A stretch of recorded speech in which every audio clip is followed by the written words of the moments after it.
Hello everyone, thank you for clicking on this video. For those of you who don't know me or haven't seen any of my previous videos, my name is Rebecca Angelina and I'm a young artist who likes to draw and paint many things. And I'm also an artist who likes to come out of my comfort zone every now and then.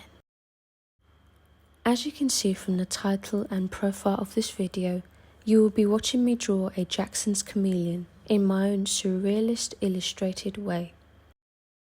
In the beginning of this video, I started on drawing sketches of the chameleon so that I could practice drawing this spectacular reptile and see in what kind of angle I would like my final drawing to be.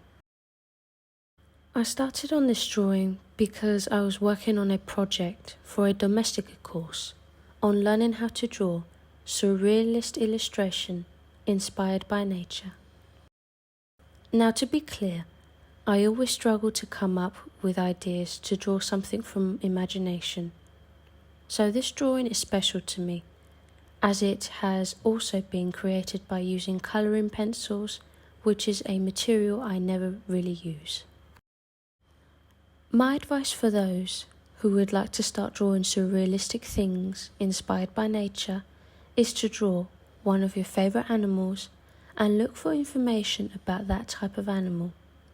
By that I mean, in what kind of habitat does it live in, what plants it likes to live close by, etc. Because if you're a person like me and you can't try and picture something or can't draw from imagination, what I mentioned before definitely helped me a lot in that case. So, just in case you don't know what I mean by that, for example, I started on this drawing by choosing the Jackson's chameleon because I love reptiles and I found it interesting and also challenging to try and draw its skin texture and its horns. And I live in a house that has lots of lizards, so every time I see one I think that they are very cute and interesting animals. And I've always wanted a chameleon as a pet. This kind of chameleon can be found in the east of Africa and Hawaii. So I ended up drawing the flowers that caught my attention from both of those countries and added them to the chameleon. But for it to be surrealistic, I wanted the flowers to look like they are growing out of the Jackson's chameleon's skin and horns. So it also looks like they are part of what the chameleon is. The flowers that are in the drawing are plumerias, hibiscus and bird of paradise.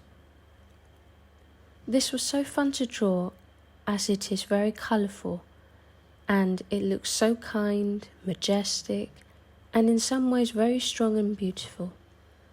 It took me, I would say, almost around 9 hours to draw this. I could tell that it also took me a long time to do because my thumb started to hurt a bit, but I enjoyed every second of drawing this. I will definitely try and do more drawings like this chameleon. You guys can probably notice that I did every flower in a different angle and position, as it gives the drawing a bit more of a realistic image. That is another piece of advice that I can give you, and make sure to give every bit of your art a bit of character. Nothing is perfect, and everything has its shape and form. As you'll discover, nature doesn't have perfectly straight lines. Everything has its shape, form, and movement. Now, the colours I chose to use for this drawing are soft colours, like pastel. I started on the first layer by using like a brown reddish colour, then used a dark purple for shading instead of always using a black colour pencil. In order to do the scales of the chameleon, I just left a few gaps using the white of the paper, then added on top a light green colour. Now, you are probably wondering why I'm using a paper with a box-shaped gap in the middle. That is just a new technique I had to try from the course. It's called the window technique. It helps you to focus more on the area you are working on. I will definitely use this technique more often. And if you try and use different colour paper windows, it helps you more with your perception of colour in the drawing because of the frame. Like for example, when I changed the white paper to blue paper, I ended up noticing more the darker colours in the drawing. And it was also a good way for me to keep the paper clean, which is also amazing. I'll leave the rest of this video in silence for you to focus on the drawing itself. I hope you like the completed picture and maybe I've given you a few tips of how to do something like this yourself. Don't forget to subscribe by clicking on the bell below and leave a comment if you found this interesting or if you have any questions.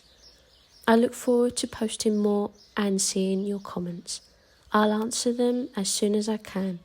Thank you and have a good day.